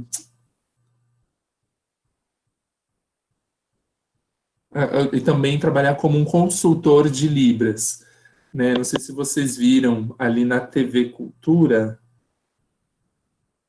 que você tem o intérprete, né, que na janela, ele é ouvinte, mas no estúdio junto você tem uma surda que ela tá vendo e ela dá aqueles toques. Poxa, isso não ficou muito claro dessa forma, e ela traz alguns aspectos para correção, né, pensando como comunidade surda, como que talvez aquilo possa ficar de uma forma mais clara, né, mais específica. E aí o intérprete tem esse apoio, né? Porque tá enraizado a língua portuguesa nos ouvintes, é a língua materna deles, né? Então, é totalmente compreensível saber que, sim, ainda não é perfeito. Então, por mais que o intérprete tenha uma sinalização, ele pode, às vezes, algumas coisas que ficam meio subentendidas por conta dele ter como primeira língua a língua portuguesa. Então, o surdo já vai ter toda essa mesmo conhecimento da língua de sinais. Então, ele pode trazer, sim, contribuições, né? Da mesma forma, quando a gente está falando de qualquer outras línguas indígenas, tal, você pode ter o português como uma segunda língua, mas essa primeira língua sua, que é o que está enraizado, que é o que você tem mais conhecimento, né? Então... As grandes pessoas... Então é isso. Então até hoje a gente tem bastante um movimento sobre isso, uma polêmica, né, que na verdade, sobre isso. Um surdo que vai... E a gente tem aquela questão, o ouvinte que vai ensinar Libras, né? Mas a Libras é a língua do surdo, né? Então é a mesma coisa, mas o intérprete também tem essa questão, porque é a língua portuguesa que está envolvida também, que é a língua dele. Certo? Então, é uma polêmica mesmo, né? O ensino de Libras somente por surdos? Também? Não sei, né? Eu particularmente, não saberia, assim, eu acho que esse é uma responsabilidade que também tem outras questões que vai envolver, como a ética, né? Então, assim, eu não saberia opinar, por exemplo, totalmente, sou 100% a favor ou 100% contra, né? Eu acho que vai depender muito da competência da pessoa, né? A gente tem surdos que ensinam Libras, mas que não têm uma boa competência nesse ensino, né? Enquanto você tem, às vezes, ouvintes que ensinam de uma forma melhor. E também você vai ter ouvintes que não ensinam tão bem. Então, você tem toda uma questão. Você pode ter intérpretes surdos que interpretam muito bem e intérpretes ouvintes que não. Já ou ter intérpretes ouvintes que interpretam muito bem e intérpretes surdos que não. Então, eu acho que, principalmente, a gente olhar para a qualidade do trabalho em si, né? Se algum surdo falar, né, não, eu tenho influência na língua de sinais e também na língua portuguesa, mas e a competência tradutória, né? E tiver isso, tá bom, então eu acho super possível, né? Se eu tivesse, né, essa competência, eu seria a primeira a me voluntariar para fazer esse trabalho, né? Mas, da mesma forma, né, que você precisa ter as três coisas, né, as duas línguas e a competência. Então, sim, requer, eu acho que um preparo e um treino para isso, né? Não sei se eu respondi. Eu acho que sim, você tem o estudo, sim, não é. Eu acho que o surdo também é um lugar dele, não é para ficar só nas costas do ouvinte. Eu acho que o surdo também tem esse espaço, mas ele também tem essa responsabilidade de estar se formando, de estar se preparando. É a mesma coisa como quando a gente tem um surdo cego, e aí, quem vai fazer a guia, a interpretação, quem vai fazer, e aí um surdo se voluntaria para fazer, e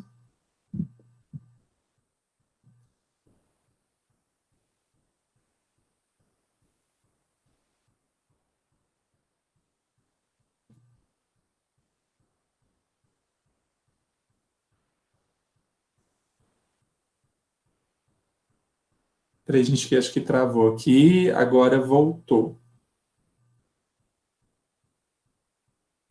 Voltou. Então, já aconteceu. Tá tudo bem, gente? Tá tudo bem? Agora sim.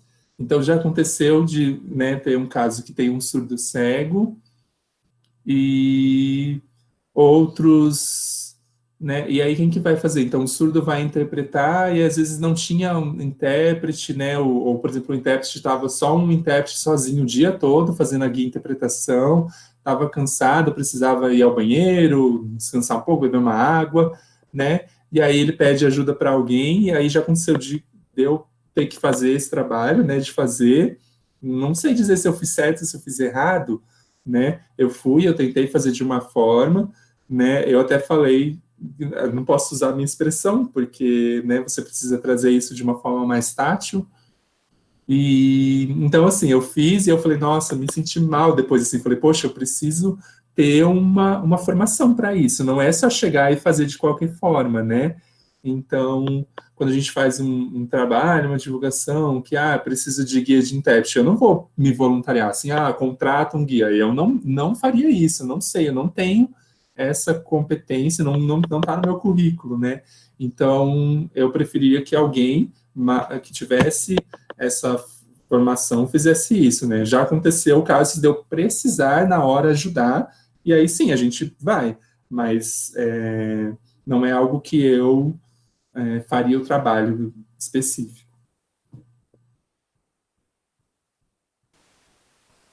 Bom, então eu sou a Maiara, é um prazer conhecê-la, é um prazer participar dessa aula. Eu, há pouco tempo, estive na Austrália, e acompanhando aqui as lives, algumas coisas que aconteciam no Brasil, em vários lugares, eu fiquei um pouco tentando entender as dificuldades, o que estava acontecendo, e até com um olhar de empatia, né? Quando eu cheguei aqui no Brasil, foi um espanto, porque, assim como você bem relatou, né, a questão das demandas, né? Tinham várias pessoas acionando, chamando e tal, e a gente meio que sem ter o tempo apropriado para estudar e fazer as lives que aconteciam muito assim, as chamadas em cima da hora.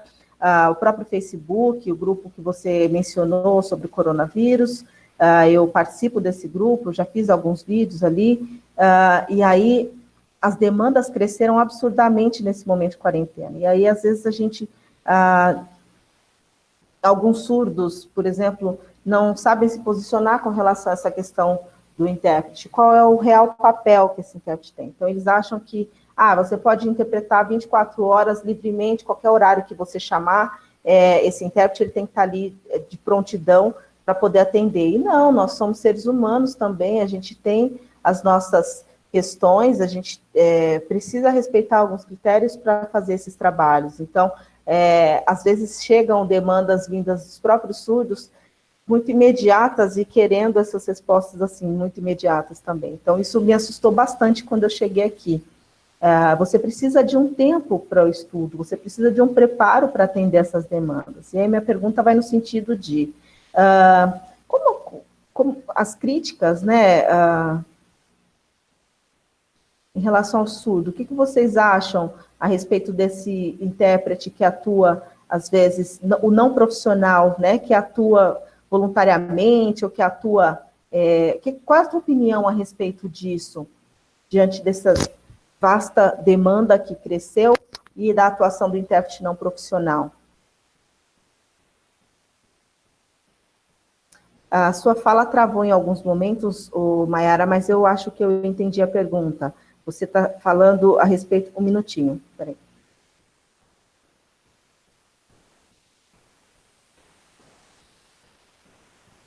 Desculpa, a minha cachorra, ela fechou aqui a porta e estava latindo, querendo sair.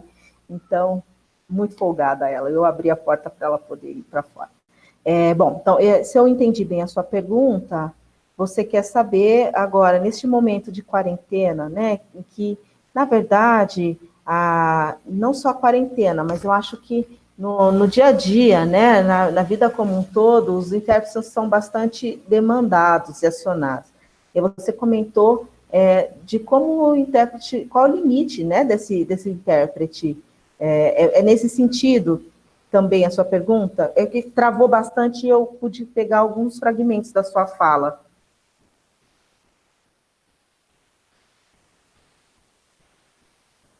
Bom, assim como o Felipe trouxe a pergunta, né, e fez uma referência aí aos Estados Unidos, e lá nos Estados Unidos existe toda uma trajetória que é extremamente diferente da que a gente tem aqui no Brasil. Lá, nos Estados Unidos, as pessoas surdas, o status, o poder, né, ela é um pouco diferente do que se tem aqui. Então, lá, por exemplo, quando o surdo aciona esse intérprete, ele aciona sempre com bastante delicadeza, né? Aqui eu não sei se é devido à proporção ou se eles vão pela questão das suas questões de afinidade, de profissionalismo, não sei. Mas lá nos Estados Unidos há muitos intérpretes, há uma formação e há um rigor muito grande nessa questão da atuação. Aqui no Brasil, um pouco ao contrário, nós temos muitos surdos para poucos intérpretes. E lá é o contrário, né? Então, aqui, quando o surdo vai acionar esse intérprete, ele tem, às vezes, a opção de, no caso de responder se sim, se não, se vai, se não vai, por conta dessas inúmeras demandas que chegam, né? O intérprete que está ali atuando e participando de diferentes lugares, às vezes esquece que ele precisa ter uma formação... Travou aqui para mim. Bom, como são poucos intérpretes e as demandas são muito altas, às vezes ele ocupa esse tempo atendendo a essas demandas e não se destinando à formação, né? Então, isso, de certa forma, tem a ver com a rivalidade, existe uma competitividade muito grande no mercado da tradução, da interpretação, e isso afeta, infelizmente, aqui no Brasil, nesse ponto. O que eu percebo que a gente está um pouco atrasado com essas questões. Nos Estados Unidos, a gente tem a Universidade Gallaudet, por exemplo, que, nem se diga, tem aí mais de 150 anos de existência, né? Então, assim, existem tradições que são muito diferentes de um país para o outro.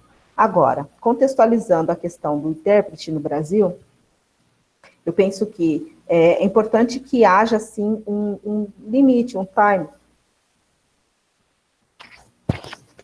Aquela pessoa que trabalha manhã, tarde, noite, madrugada, manhã, tarde, noite, madrugada, atendendo demanda, como essa pessoa fica fisicamente daqui a algum tempo? Extremamente esgotada, né? Então, é necessário impor alguns limites, algumas restrições a esses trabalhos, à medida em que o surdo procura esse intérprete por uma questão de conforto, de afinidade, isso gera uma certa ansiedade, mas é importante, a gente espera aí que aumente a quantidade de intérpretes para que essa demanda desafogue um pouco para os que já estão atuando, né? Então, acho que à medida em que aumentar a quantidade de profissionais aí no mercado, a gente consegue solucionar um pouco isso.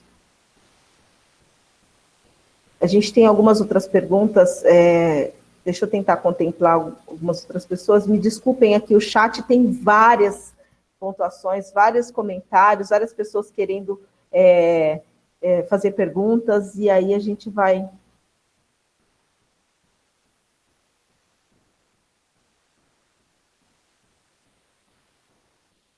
Então, já foi Felipe, Maiara, ambos gostariam de complementar. Deixa eu só pegar aqui uma outra pergunta. Teve uma pessoa que perguntou sobre algo lá atrás, e aí eu estou tentando resgatar, recuperar essa pergunta, mas eu acho que a gente tem tempo para mais uma questão.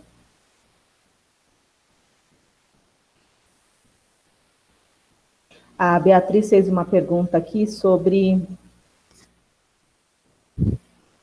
Prolibras.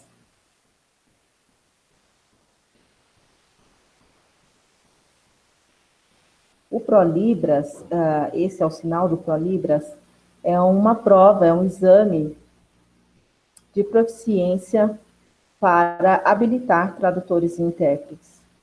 Há também o exame de proficiência para professores de Libras, mas vamos tratar especificamente deste. Então, ele iniciou no ano de 2006, né, com um período aí por conta do decreto de 2005, com um período aí de aplicação desse exame de 10 anos, sendo o último exame no ano de 2015. Essa era a proposta inicial, né? Então, que se tivessem algumas edições até concluir os 10 anos. Então, houveram algumas edições, no total foram 7 Prolibras aplicados, e o último foi aplicado no ano de 2015. O Prolibras, ele atesta a proficiência do tradutor e intérprete na língua de sinais. E aí a pessoa, quando ela vai prestar algum concurso, ser contratada por alguma empresa, alguma instituição, o Prolibras normalmente é uma certificação que é solicitada, né, para que você comprove a sua proficiência na língua de sinais para atuar. Mas existem várias críticas, e eu, inclusive, tenho algumas com relação a isso, porque era um exame realizado anualmente, uma prova extremamente fácil, né, e que muitas pessoas que não tinham uma boa interpretação, um bom conhecimento sobre a língua de sinais, acabavam sendo aprovadas e estão aí atuando por conta dessa proficiência. Esse exame, ele parou em 2015, não teve mais. E aí, ele parou, inclusive, porque, a partir de então, começaram a ter algumas formações serem ofertadas, né? Então, as pessoas começaram a acessar a formação de nível superior do que o Prolibras, porque o Prolibras, propriamente dito, é um exame que você faz ali em 10 minutos e que vai examinar a tua proficiência. Comparando a uma graduação, que você estuda ali 4 anos estudando para se certificar, para atuar naquela esfera, a qualificação certamente é muito maior. Então, assim, existem vários profissionais, né, que se dedicam aí à formação. 4 anos e meio?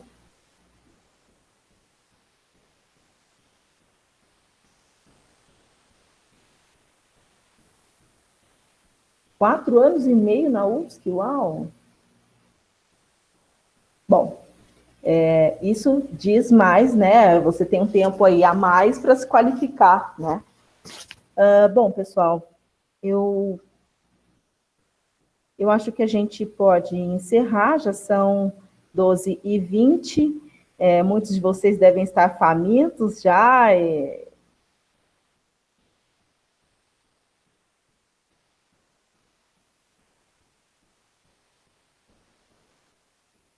As bancas de concurso, em vários concursos tem-se, né, a banca de avaliação, que vai avaliar a proficiência do intérprete, mas são poucas, né, são poucas ainda.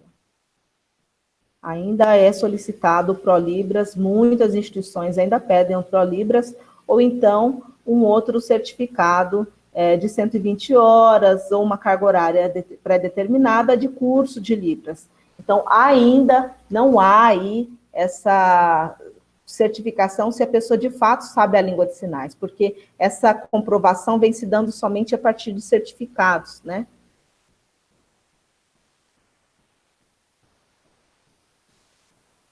Bom,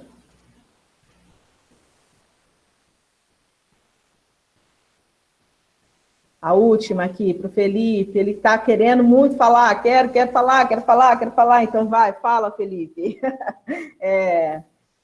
Os demais podem colocar suas dúvidas ali.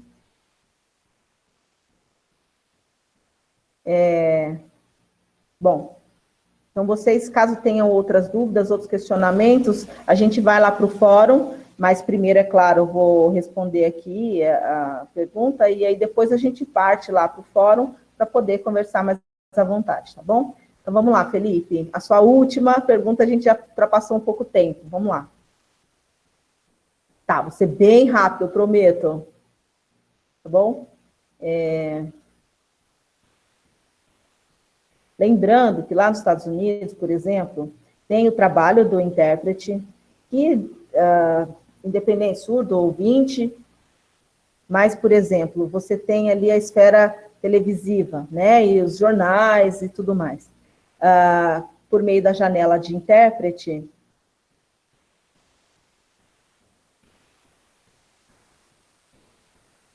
existe uma forma de trabalho em que eles colocam o intérprete, eles conseguem remover o intérprete em diferentes lugares na tela, e isso, de certa forma, provoca uma certa interação com quem está assistindo. Então, esse é um ponto, né? Eles já têm essa tecnologia lá. E uma outra questão é que eles separam por categorias de formação. Então, existem pessoas com formação em língua portuguesa e que vão atuar ali nas demandas inerentes a essa área. Outras pessoas com formação em língua inglesa que vão atuar com essa outra língua também. Então, aqui no Brasil, a gente tem algo bem diferente disso e que todo mundo pega e todas as disciplinas, tudo que aparece, e aí o intérprete de Libras acaba na esfera educacional, sobretudo, assumindo a todas essas disciplinas.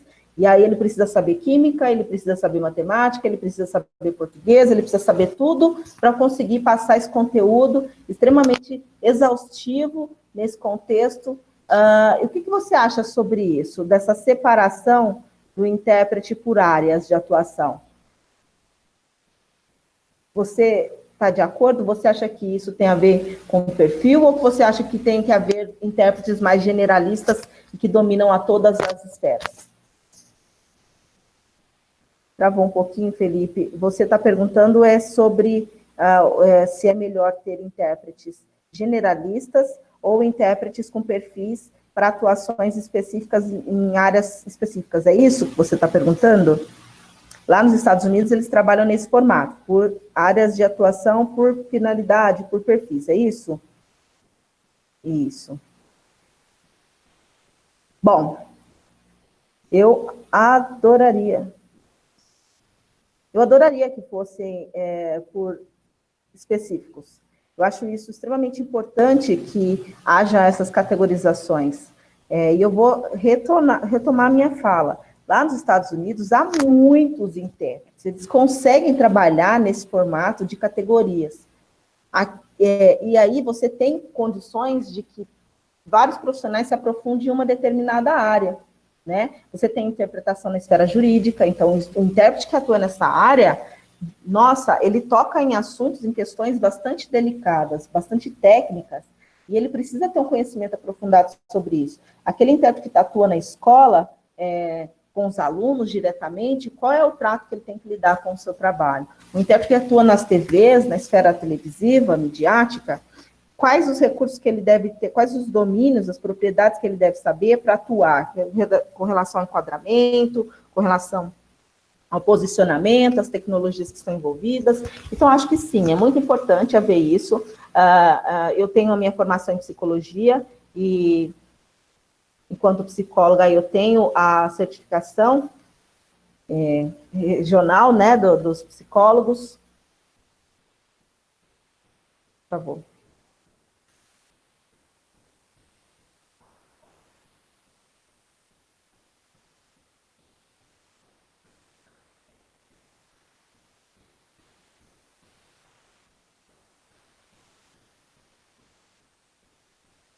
Voltou. Eu travou antes.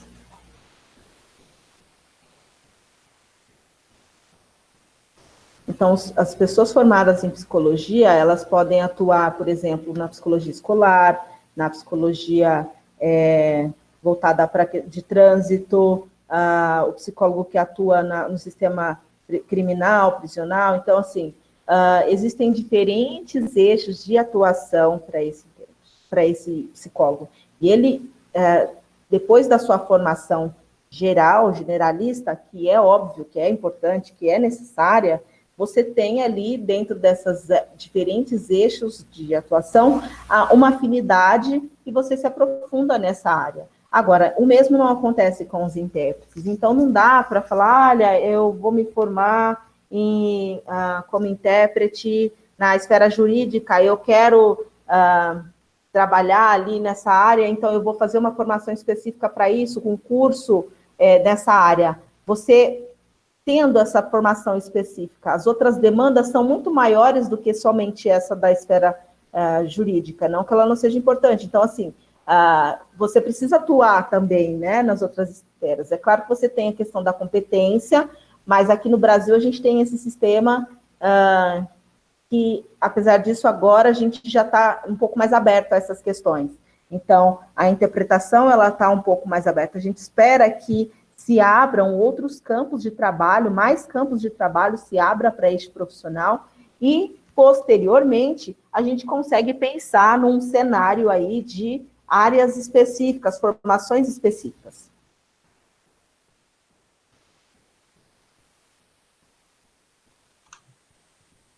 Obrigada, então, Felipe. Bom, então, encerramos por aqui. Vocês já devem estar aí bastante famintos. Eu acho que nós tivemos uma conversa, uma discussão já bastante dentro do que estava previsto, né? Nós conseguimos contemplar tudo isso. Nós tínhamos outras pessoas que gostariam de direcionar perguntas, mas vocês podem ir até o fórum, que será aberto, para que vocês possam discutir sobre essas questões lá. Então, a avaliação vai ser por meio da... não sei se vocês acessaram, tem ali um documento para pergunta, vai estar aberto ali. Não tem um formato de resposta certa ou errada. Ali é mais para a gente poder refletir, né? Mais no âmbito reflexivo do que de perguntas e respostas. E que vocês tragam as suas opiniões, façam seus comentários, e a partir disso é que vai ser realizada a avaliação, tá? Então, tentem não ficar somente na questão eu concordo, eu discordo, sim, não. Opinem, argumentem ali sobre o que vocês pensam a respeito do que está sendo discutido, tá ok? Então, até a próxima terça-feira, às 9 horas da manhã, essa sala vai estar aberta. Após esse horário, ela será encerrada para que a outra aula seja disponibilizada a vocês. Em casos de dúvida, caso vocês queiram fazer mais perguntas, a gente se encontra no fórum.